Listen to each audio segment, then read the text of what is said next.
আপনাদের মাঝে আসতে পারি নাই।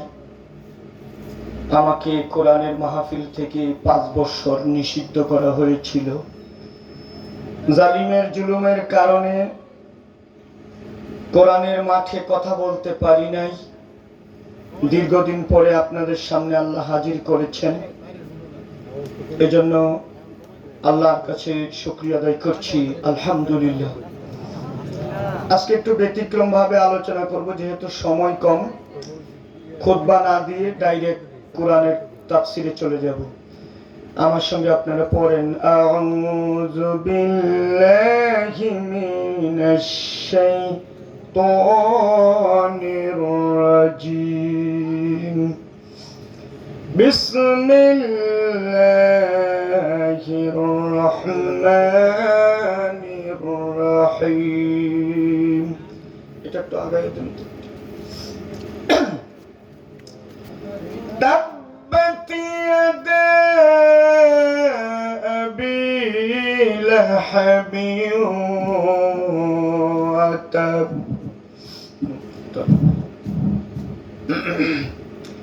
ما أغنى عنه ماله وما كسب سيصلى نارا ذات لهب وامرأته حمالة الحطب في جيدها حبل من مسد. وقال رسول الله صلى الله عليه وسلم في الحديث الشريف: قال من رأى منكم منكرا فليغير بيده فإن لم يستطع فبلسانه فبقلبه ذلك أضعف الإيمان. رواه البخاري ومسلم. সকলে দরুদ শরীফ পড়ি। আল্লাহুম্মা সাল্লি আলা মুহাম্মাদিন ওয়া আলা আলি মুহাম্মাদ কামা সাল্লাইতা আলা ইব্রাহিম ওয়া আলা আলি ইব্রাহিম ইন্নাকা হামিদুম মাজিদ। اللهم بارك على محمد وعلى آل محمد كما باركت على إبراهيم وعلى آل إبراهيم إنك حميد مجيد. جناب صدر মহতি আজকের এই মাহফিলের সম্মানিত সভাপতি সাহেব,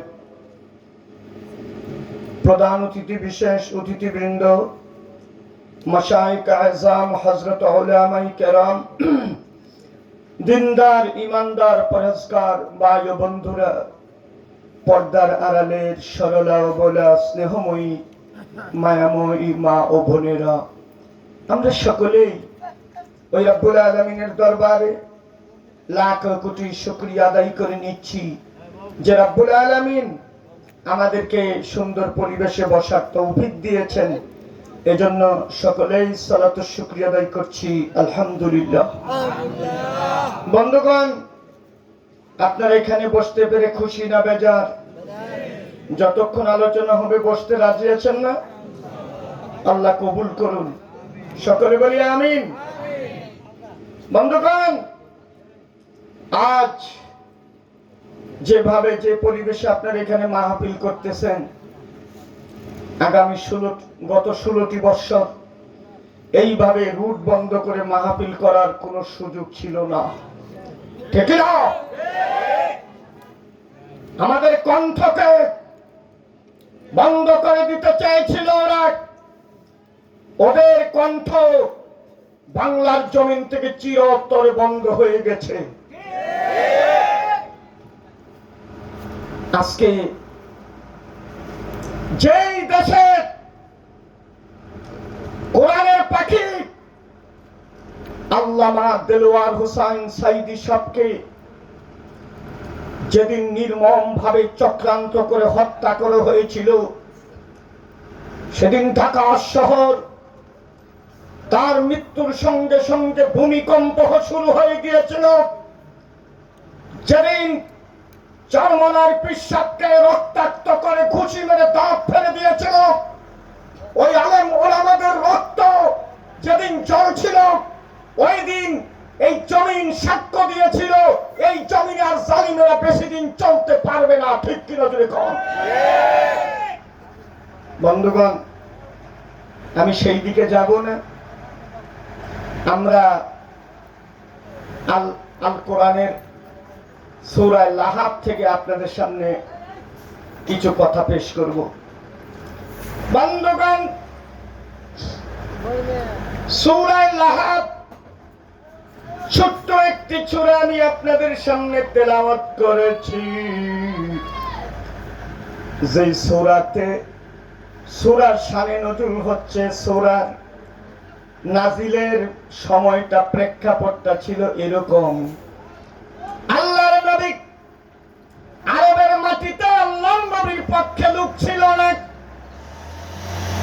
কোরআনের প্রথম দাওয়াত যেদিন দেওয়া শুরু হয়ে গেল, চতুর্দিকে নবীজির বিরোধিতা। আল্লাহর নবী সর্বপ্রথম নিজের বংশের লোকদেরকে দাওয়াত দিলেন। পাহাড়ের উপরে উঠে, ওই সময় একটা নিয়ম ছিল, উঁচা জায়গায় উঠে কাউকে যদি ডাক দেওয়া হতো, এলাকার মানুষের মনে করতো কোনো বিপর্যয় হয়ে গেছে, সবাই দৌড়াইয়া যাইতো। এখন আর মতো মাইক ছিল না। পাহাড়ের চূড়ায় দাঁড়িয়ে বিশ্বনবী ডাক দিল, কুরাইশের গোষ্ঠীরা কোথায় আছো? সবাই বলে আমরা হাজির। এই আব্দুল মান্নাফের গোষ্ঠীরা কোথায়? কয় আমরা হাজির। হাসিম গোত্রের লোকেরা কোথায়? আমরা হাজির। সবাই হাজির হয়ে গেছে আল্লাহর নবীর কথা শোনার জন্য। কার কথা শোনার জন্য? তখন তিনি নবী হন নাই, নবী মাত্র, কোরআন নাজিল হয়েছে। সুবহানাল্লাহ। বিশ্বনবী সমস্ত কাফেরদেরকে বলল, ওই কাফেররা, ওই কুরাইশের লোকেরা, ওই মান্নাফের গোষ্ঠীরা, সকল গোষ্ঠীরা শোনো, আমি তোমাদেরকে এমন একটি গুরুত্বপূর্ণ কথা বলার জন্য আমি তোমাদেরকে দাওয়াত দিচ্ছি। তোমরা কি আমার কথা শুনবে কিনা? হ্যাঁ, তোমার কথা শুনবো না মানে?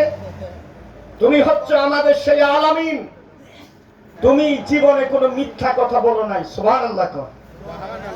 সাক্ষী দিল, সমস্ত লোকেরা বলল তুমি সত্যবাদী, আমাদের আলামিন। তোমার কাছে আমরা ভালো কথা শোনার জন্য এসেছি, আমরা অপেক্ষা করতেছি। তুমি যা বলবে অবশ্যই সত্য কথা, তোমার কথা শুনবো এবং মানবো।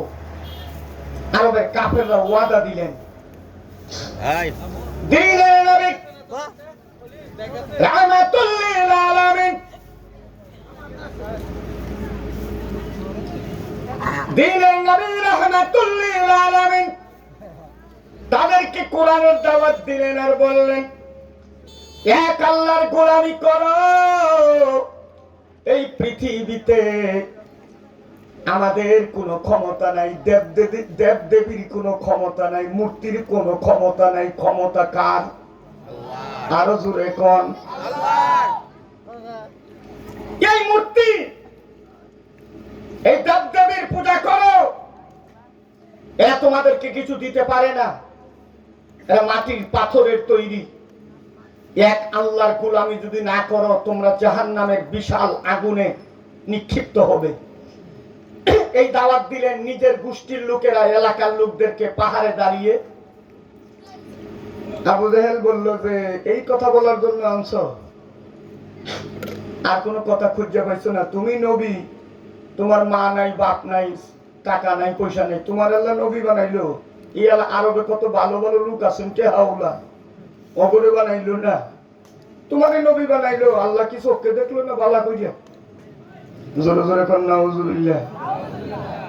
আমি তখন লেখাপড়া করতাম, আমার মায়ের কইতো এলাকার কত ভালো ভালো মানুষের পুলান আছে, কেউ এই অন্ধ তোমার পুলা কি লেখাপড়া করবে, টেহা খালি নিয়ে ভাঙতাছে আর খালি খাইতেছে, অন্ধ বেটা আবার কি লেখাপড়া করবো, যে কি কইছে ওটির পুলা আমি রিক্সা চালাই চুরি করে পকেট মারি, আর আল্লাহ আমার মঞ্চে বসাই দিচ্ছে। সুবহানাল্লাহ কও। আপনারা আবার বলতে পারেন হুজুর আপনি মঞ্চে বসছেন আমরা সুবহানাল্লাহ কইলে আমগো লাভ কি? লাভ আছে। কারো জন্য যদি আপনি ভালো বলেন আল্লাহ আপনার ওইটা অন্য দিক দিয়ে ভালো একটা কিছু দিয়ে দিব। সুবহানাল্লাহ কও। এজন্য কারো জন্য দোয়া করতে কার্পণ্য করবেন না, দোয়া করলে ওইটা আপনিও পাবেন। কিছু মানুষ আছে কই দোয়া করব মুখে, আমি আগে বাচ্চা লই পরে দোয়া করবো, আমার পোলাটা ল্যাংড়া লেগে বলে দিছে আর ওই বেটার পোলা চাকরি পাইছে, আমার কি লাভ? না, ওটা যদি আপনি খুশি হন আপনারা আল্লাহ দিয়ে দিব। আর কিছু লোক আছে কয় এই বেটার পোলা যে চাকরি পাইছে এই সিয়ারও বাবার পাবো, 14 গোষ্ঠী কাম করে খাইতো, সেই বেটা কি চাকরি করে তে চাকরি পাইছে ওটা কেউ ফিরাবার পাবো? ইন্টারভিউ দিয়া চাকরি পাইছে, ও কি হিংসা করে কোনো লাভ আছে? কয় এটা সিয়ারে বইলেও বেতন ঠিক মতো পাইতো না। হর বেটা চাকরি পাইছে বেতন পাইতো না, তুই এটা হিংসা করলে লাভ আছে? তে বেতন পাইছে, কই বেতন পাইলে কি হবো, বেতন ই হইতো না, টেহা আয় দিত না। ওর মানে দুশ একটা দৌড় করছে। তে আমারে আমার বাপে কয় তোরা তো কইছিলি আমার পোলা লেখাপড়া করি, কয় কি করছে লেখাপড়া করে, আওয়ামী লীগের নামে মামলা দিয়ে দিছে, আমগোর পোলার নামে তো মামলা হয় না, তোমার পোলার নামে মামলা হইতে। এরকম কিছু লোক আছে সবসময় খারাপ চিন্তা হইলো, আসার আগে চিন্তা করে এর একটা খারাপ ফালাই লাগবো আর কি। তা আমার আবু জেহেল আসছিল, মনে করছে যে আলামিন এত সত্য কথা, কিন্তু এখন যখন আল্লাহর দ্বীনের দাওয়াত দিছে, কালেমার দাওয়াত দিছে, কোরআনের কথা বলছে, এখন কয় এতদিন তো ভালোই আছি, এখন দেখা যায় উল্টা পাল্টা। আবু তালেব নিজের চাচা দ্বীনের নবীর গায়ে পাথর নিক্ষেপ করলো।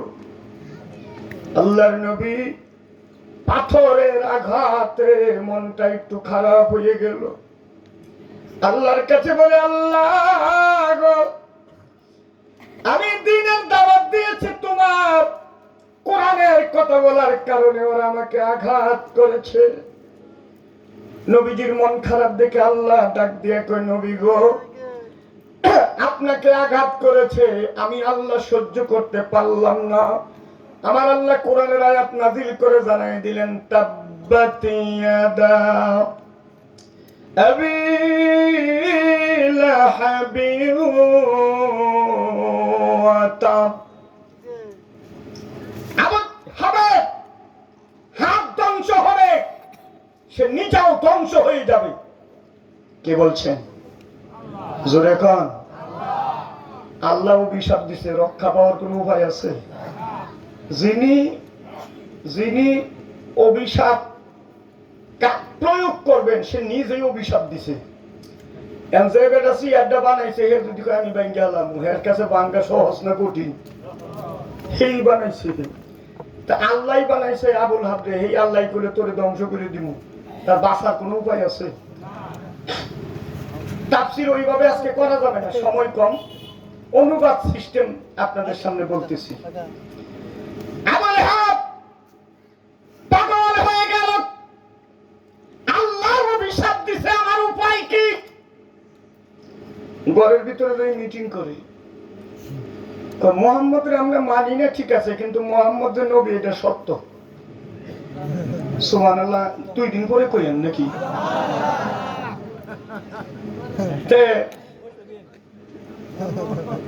আল্লাহ মানি না ঠিক আছে, কিন্তু আল্লাহ সত্য, আমাদের এই মূর্তির কোনো ক্ষমতা নাই। সুবহানাল্লাহ। তো সাইদি সাহেব লোকটা ভালো, সাইদি সাহেবের জন্য আওয়ামী লীগের 4000 নেতারে বহিষ্কার করছে সাইদি সাহেবের জন্য দোয়া করার কারণে। ওরাও জানতো সাইদি সাহেবের মতো ভালো মানুষ আর বাংলার জমিনে নাই, ঠিক না?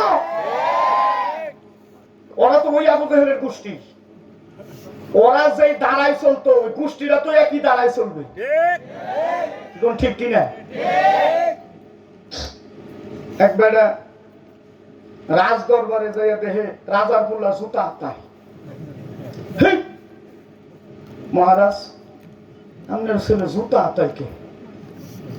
কয় এই বেটা জুতা আতাই বাচ্চা মানুষ বহুত কিছু করবো না, আমি রহস্য আছে, এই পোলাটা আপনার না কোনো মসজিদ হইতে পারে। কি কস? বাধা করে আপনার বইয়ের জিগান গা কয় পরে কি ব্যাপার? বইরে জিগাইছে ভালো করে, কই নাইলে কাল্লা খাইতে আমার সত্য কথা কই। বইয়ে কয় দরকার পড়লে আমি জামু গান ধরেন তো কাল্লা খাইতেন না। আপনি 2-3 বছরের জন্য বিদেশে সফরে গেছিলেন, ওই সময় আমার মুসির সাথে একটা সম্পর্ক হয়েছিল, মনে হয় বাচ্চাটা ওই সময় জুতা তাই খালি। তো আমাদের দেশের আবু জাহেলের গোষ্ঠীরা জুতা পায়, ঠিক কিনা জোরে কর? গোষ্ঠী গোষ্ঠী টানে, রক্ত রক্ত টানে।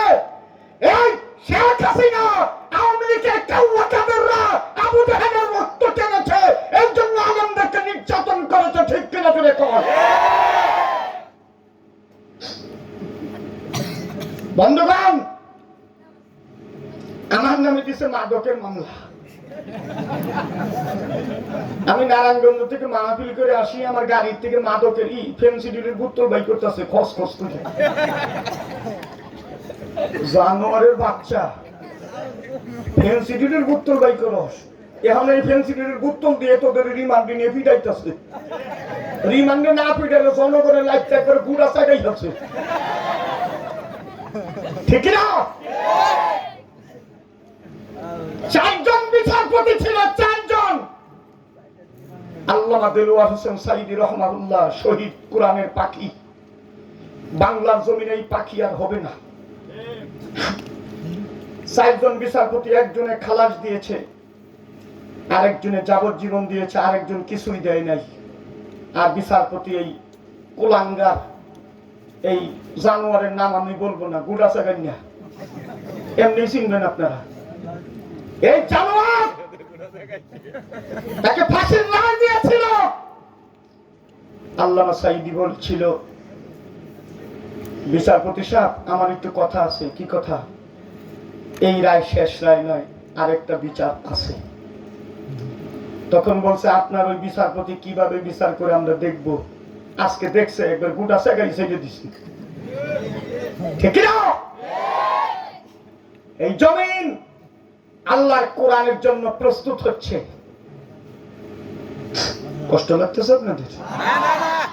আমি এই এলাকায় ওয়াজ করি, 2 ঘন্টার নিচে কোনোদিন ওয়াজ করি নাই। আজকে আমার সময় দিছে মাত্র 45 মিনিট। ওয়াজ তো শুরুই করবার পাবো না, শেষ দেখে এমনি করবো আল্লাহ জানে। হ্যাঁ, আচ্ছা আচ্ছা, বসেন দেখি কি করা যায়। এটা তো আমার এলাকা, এই এলাকায় আমি বারবার এসেছি।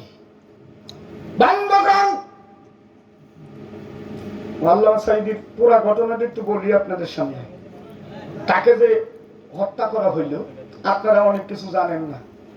কাশিমপুর জেলখানার কারাগারের ভিতরের একটা লোক আমাকে বলেছে, হঠাৎ করে পুলিশ লীগের কিছু লোক এসে বলতেছে,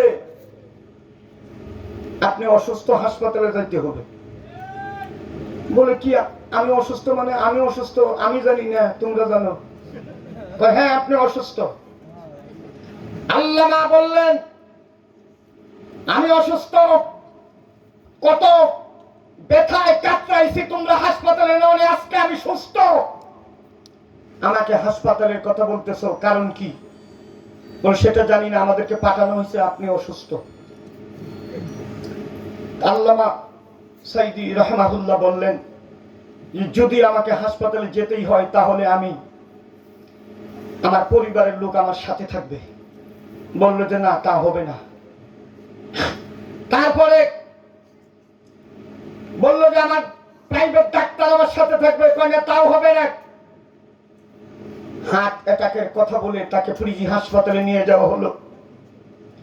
আপনারা দেখেছেন কোরআনের পাখি জাতিকে হাসি মুখে শেষ সালাম দিয়ে হাসপাতালে ঢুকেছে। একটা হার্ট অ্যাটাকের রোগী কোনোদিন সালাম দিতে পারে না।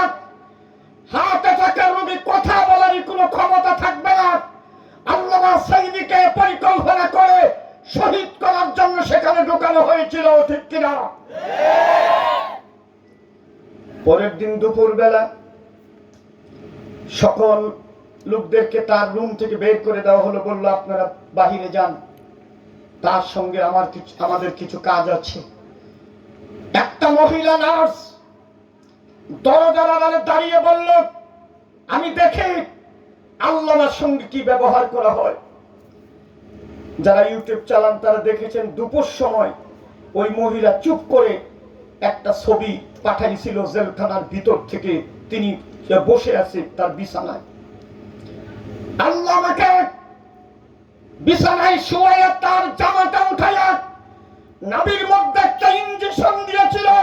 আল্লাহু আকবার বলে একটা ধ্বনি দিয়ে আল্লামা দুনিয়া থেকে বিদায় হয়ে গিয়েছিল। বন্ধুগণ, পরিবারের লোকদের কেউ দেখা করতে দেওয়া হয় নাই। ঢাকা শহর মৃত্যুর সাথে সাথে ভূমিকম্প শুরু হয়ে গেল। ঢাকার মাটি কম্পনের মাধ্যমে চিৎকার করে জাতিকে জানিয়ে দিল, বাংলার মানুষ তোমরা আল্লামার মৃত্যুকে তোমরা সহ্য করতে পারলেও আমি ঢাকার মাটি সহ্য করতে পারলাম না। আল্লাহর কাছে প্রতিবাদ জানাইলাম। আর আল্লামা সাঈদীকে যারা শহীদ করেছে এই মাটি থেকে তাদেরকে বিদায় নিতে হবে। 1 বছর পার হয় নাই, 1 বছরের মধ্যে জালিমেরা কুকুরের মতো পিটাতে পিটাতে বাংলার জমিন থেকে বিদায় করা হয়েছে, ঠিক কিনা জোরে কখন? বন্ধুগণ, এবার আল্লাহ অভিশাপ দিয়ে দিল, আবুল হাব যেই হাত দিয়ে আমার নবীকে পাথরে নিক্ষেপ করেছে ওই হাত ধ্বংস হবে, ও নিজেও ধ্বংস হবে। আবুল হাব কয়, আল্লাহ যখন অভিশাপ দিছে আমার তো কোনো উপায় নাই। আচ্ছা, 2 ছেলেকে ডাক দিল। নবীজির 2টা মেয়েকে বিয়ে দিছিল আবুল হাবের 2 ছেলের কাছে। কয় এই মেয়েগুলো তালাক দিয়ে দিবি, আমার ধর্ম ছাইড়ে গেছে না। এর মেয়ে করে বাড়িতে পাঠিয়ে দিছে। নবীজি গেছে দৌড়াইয়া প্রতিবাদ করার জন্য। অন্যায় যদি করি আমি করেছি, আমার মেয়েরা কি অন্যায় করেছে? ওই আবুল হাব যা করছে বাংলাদেশের এই আবুল হাবের গোষ্ঠীরাও তাই করছে। বাবারে না পাইয়া ছেলেরে ধইরা নিয়ে যায় রিমান্ডে নিয়ে নির্যাতন করেছে। আমার মেয়ে মেডিকেলে চান্স হয়েছিল, বাতিল করে দিয়েছে। আমি বাংলাদেশে 116 আলেমের তালিকায় নাম থাকার কারণে আমার মেয়ে কত কষ্ট করে, আমার কত কষ্ট হয়েছে। একটা মেয়েকে মেডিকেলে নিতে কত কষ্ট হয়। ওই আবু জাহেলের গোষ্ঠী, ওই আবুল হাবের গোষ্ঠী, ওই আওয়ামী লীগের কুকুরেরা সেটাও মানে নাই। আমি বাংলাদেশে ট্যাক্স দেই, আমি বাংলাদেশে ভ্যাট দেই, আমি বাংলাদেশের সরকারের সমস্ত আইন মেনে চলি, আমাকে মানা হয় নাই। আমার মেয়েকে বাতিল করে দিয়েছে, আমার কলিজায় আঘাত করা হয়েছে। এরকম হাজার হাজার মানুষের কলিজায় আঘাত করেছে, ঠিক কিনা জুড়ে কর।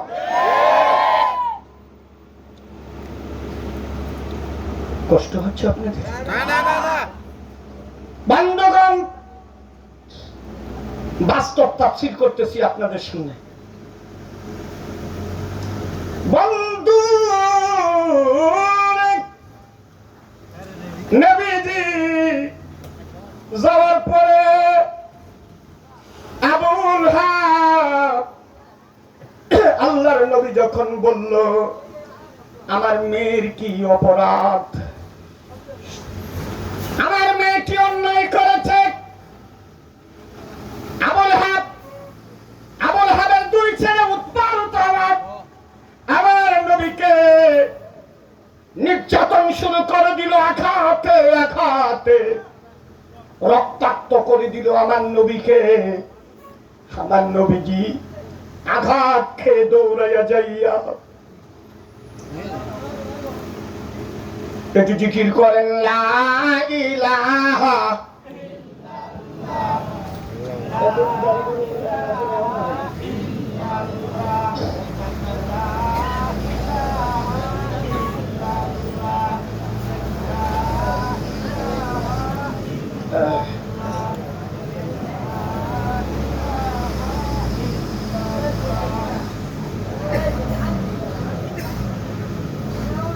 লা ইলাহা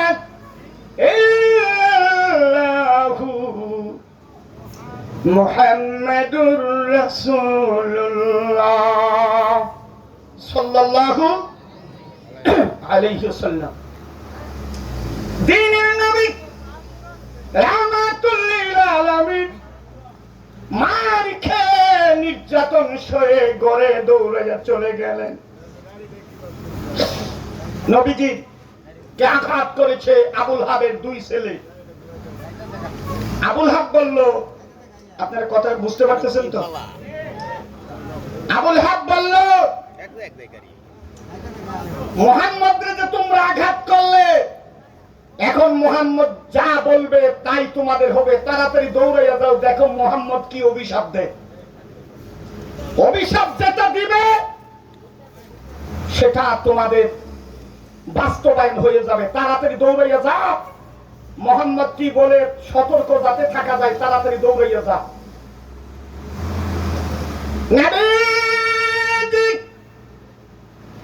ঘরের ভিতরে দৌড়াইয়া যাইয়া মেয়েদের মুখের দিকে তাকাইয়া দুইটা মেয়ের সংসার ভেঙে গেল কোরআনের দাওয়াত দেওয়ার কারণে। আল্লাহর নবী ঘরের ভিতরে যাওয়ার পরে ছেলেরা মেয়েরা স্ত্রীরা নবীজিকে সান্ত্বনা দিচ্ছে, তার আঘাতের জায়গাগুলো ওষুধ দিচ্ছে। আর আল্লাহর নবী বলল, আল্লাহ যে আমাকে কষ্ট দিল, নির্যাতন করলো, তাদেরকে বনের হিংস্র প্রাণীর দ্বারা দুনিয়ার থেকে বিদায় করে দিও।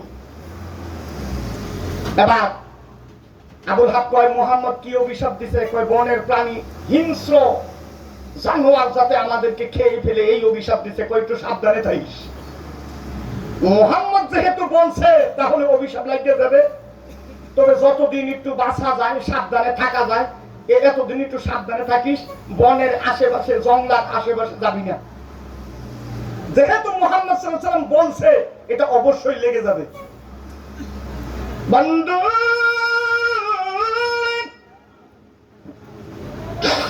গভীর রাত্রে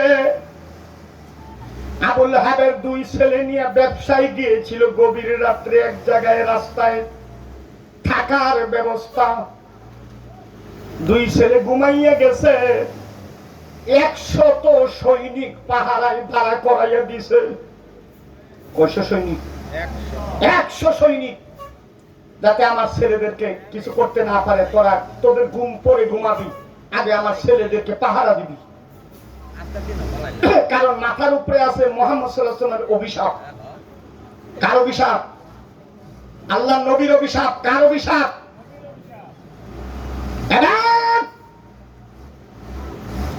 বন্ধু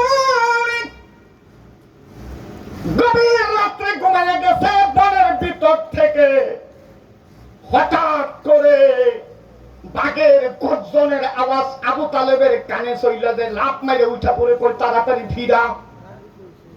বাঘের গর্জন। এক সৈনিকরা, তোরা কি করস? কয় স্যার আমরা তো কিছুই দেখি না। কি কই? কিছু তো নাই। আবার ঘুমাইয়ে গেছে। আবার কতক্ষণ পরে বাঘের গর্জন, আবার গর্জন দেওয়ার সাথে সাথে আবার লাফ মাইরে উঠছে। কই কই কোথায়? কিছুই তো দেখি না। তৃতীয়বার বাঘে কোনো গর্জন দেয় নাই। বনের ভিতর থেকে দুইটা প্রাণী আইসা আবুল হাবের দুইটা ছেলের গাড়ির মধ্যে কামড় দিয়ে নিয়ে চইলা যায়। 100 সৈনিক ওই বাঘের কাছেও যাইতে পারে নাই। জোরে জোরে কোন সুবহানাল্লাহ। নবীর অভিশাপ লাগে কি লাগে নাই? সাথে সাথে পরিষ্কার, দুই ছেলে শেষ। আবু তালেব কয় আমারও তো অভিশাপ দিছে, আমি আমার হাতও ধ্বংস হবে, আমিও ধ্বংস হব, এখন উপায় কি? আবু তালেবের বই কইল আমাকে সম্পদ আছে, টাকা আছে, এটা দিয়েই বাউ করে হলাম। আবু তালেব বলল মা আগনা আনহু মালুহু ওয়া মা কাসাব। আমার আল্লাহ ডাক দিয়া কয় আবুল হাবরে, কোন টাকা পয়সা কোন সম্পদ কাজে লাগবে না, সন্তানও কাজে লাগবে না, ইতিমধ্যেই সন্তানগুলো হিংস্র প্রাণী খেয়ে ফেলেছে। এবার বলা হইল আবুল হাব কয় মুহাম্মদের আল্লাহ যদি আমার জাহান্নামও দেয় তাও আমি টেহা দিয়া জান্নাত কিনে হলাম। জোরে জোরে কর নাউজুবিল্লাহ। কিনাইতাছি দাঁড়া। আমার আল্লাহ রাব্বুল আলামিনের হাবিবকে আঘাত দেওয়ার কারণে আল্লাহর নবী কষ্ট পেয়েছে।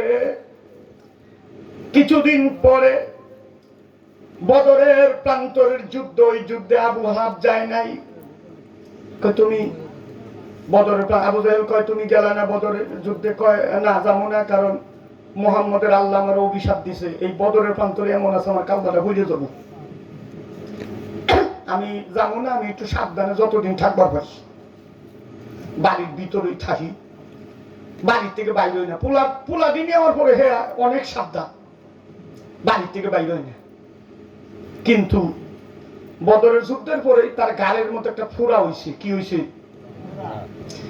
এই ফোড়া আস্তে আস্তে বড় হয়, প্রচন্ড গালের ভিতরে কেউ রাখতে পারে না দুর্গন্ধের কারণে। দুর্গন্ধের কারণে বাড়ির থেকে বের করে দিছে, কয় আপনার ফোড়ার গন্ধে আমরা ঘুমাইতে পারি না, বের হয়ে যান।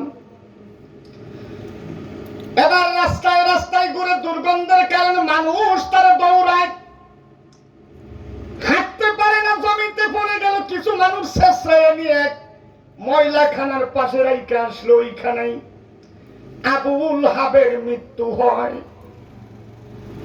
একটা জানাজাও নাই, কিচ্ছু নাই। কারণ হচ্ছে ওর দুর্গন্ধের কারণে কেউ কাছে যায় না। বাংলাদেশে আল্লামা শহীদ কোরআনের পাখি সাইদি সাহেবকে বাংলাদেশের এক নেতা মাইনুদ্দিন খান বাদল চট্টগ্রামের আল্লামাকে কুটের গালি দিয়েছিল। তাকে গালি দেওয়ার পরে কিছুদিন পরে মারা যায়। এই জানোয়ারের জানাজায় কোন মানুষ যায় নাই। 32 জন দলের কিছু লোক নিয়ে জানাজা পড়েছিল। আর ওই সময় আরেকটা নেতা মারা গিয়েছিল, ঢাকার সাবেক মেয়র সাদেক হোসেন খোকা, তার জানাজায় লক্ষ লক্ষ লোক হয়েছে। এর কারণ হচ্ছে আল্লাহর সাথে, আল্লাহর কোরআনের সাথে যারা দুশ্মনী করেছে তাদের জানাজায় লোক খুঁজে পাওয়া যায় না। ঠিক কিনা জোরে কম? পরের আয়াতে আসতেছে, আমি দৌড়াইয়া তাফসীর করতেছি আজকে আর কি। তারপরে মা গুনা নুমান অবস্থা সায়াসলা নাজাতালাহাব। এতটুকু দুনিয়ার শাস্তি। আবুল হাব ধ্বংস হয়ে গেল, তার ছেলে ধ্বংস হয়ে গেল। এখন আল্লাহ বলতেছে এ দুনিয়াতেও ধ্বংস হয়েছে, আখেরাতেও আগুনের লেলিহান শিখায় প্রবেশ করবে। লাহাব মানে আগুনের লেলিহান শিখা, বিশাল আগুন, আগুনের মধ্যে প্রবেশ করবে। এরপরে বল অমরাতুহু হাম্মালাতাল হাতাব, সে তো ধ্বংস হবে, তার স্ত্রীও ধ্বংস হবে। কার কথা? জোরে কোন কার কথা? আমি কিন্তু কোরআন দিয়া বাস্তব বুঝাইতাছি আপনাদেরকে, এলোমেলো কোনো কথা নাই। ঠিক কিনা জোরে কোন? তার স্ত্রীর নাম ছিল উম্মে জামিল। এই উম্মে জামিলের কাজ ছিল যেই জায়গায় ও সারাদিন একটা রশি নিয়ে ঘুরতো, ওই রশি আরবের একটা গাছ আছিল সাদান নামক একটা গাছ, ওই গাছে কাঁটাযুক্ত গাছ, এই রশি দিয়ে বুঝা বান্ধে বান্ধে গাছগুলো কাইটে কাইটে নিয়ে আসতো। আর আল্লাহ নবী যেই রাস্তা দিয়ে যাইতো ওই রাস্তার মধ্যে কাঁটাগুলো ফালাই ফালাই রাখতো। আল্লাহ নবীর কাঁটাগুলো বৃত্ত কলিজার মধ্যে লেগে যাইতো, নবীজি আহ করে চিৎকার করে কাঁদতো। আর এই মহিলা এই এই উম্মে জামিল এই হাসতো জোরে জোরে কোন নাউজুবিল্লাহ। বাংলাদেশে একটা উম্মে জামিল, আলেমরা ফাঁসি দিত আর সে হাসতো। এমনকি ফাঁসির আসামিকে নিজে পাও দিয়ে পালা দিয়ে জবান করেছে। এই হচ্ছে উম্মে জামিল, হচ্ছে শেখ হাসিনা। ঠিক কিনা জোরে কোন? বাস্তব তাফসীর। আরেকটা নেত্রী আছিল ওই সময়, ওটার নাম আছিল হিন্দা। ওটার নাম আছিল কি? এই হিন্দা আল্লাহ নবীর চাচা আমির হামজারে বুকের মধ্যে উলঙ্গ হইয়া বৈশা সে কলিজাটা বাইর করিয়া চাবাইয়া খাইছে। আল্লাহর নবীর চাচা নবীর চাচার কলিজাটা চাবাইয়া খাইছে। হাত কেটেছে, পা কেটেছে। আল্লাহর নবীর চাচার অঙ্গ প্রত্যঙ্গ গুলো কেটে কেটে মালা বানাইয়া পুরো উহুদের ময়দান ঘুরেছে আর বলেছে বদরের প্রতিশোধ নিলাম। আমাদের দেশে এই এই এই হিন্দা হইল উম্মে জামিল প্রধান, যেটা এটা চামচা। এটা কি ছিল? বাংলাদেশেও একটা উম্মে জামিল হাসিনার একটা চামচা ছিল, ওটার নাম ছিল রওশনের সাথ। এই জানোয়ার মহিলার জন্য এতদিন 16টি বছর আমাদেরকে কষ্ট করতে হয়েছে। বারবার এই চামচাগিরি করে করে এদেরকে টিকায়া দিয়েছে। এ হচ্ছে নির্লজ্জ হিন্দা। এই হিন্দা হচ্ছে রওশনের সাথ। বাংলার জমিনে এই সমস্ত হিন্দাদের বিচার করতে হবে, তা না হলে বাংলাদেশ মুক্ত হবে না। ঠিক কিনা জোরে কর।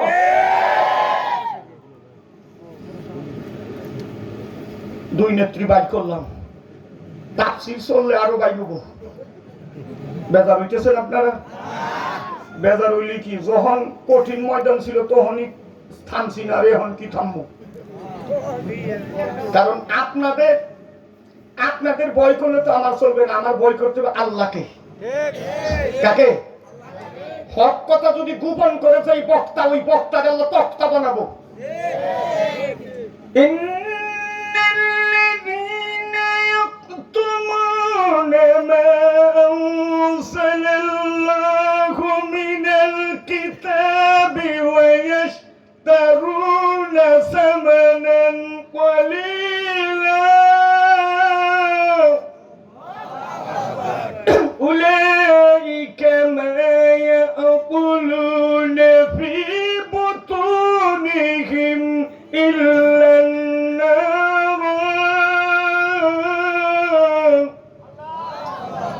আল্লাহ বলতেছেন আমার এই কিতাবের যারা কিতাবের কথা বলবে তারা যদি কিছু গোপন করে আর কিছু প্রকাশ করে, যেই কথাটা তার সমস্যা হবে, এই কথাটা যদি গোপন করে কিয়ামতের ময়দানে তা তো শাস্তি হবে।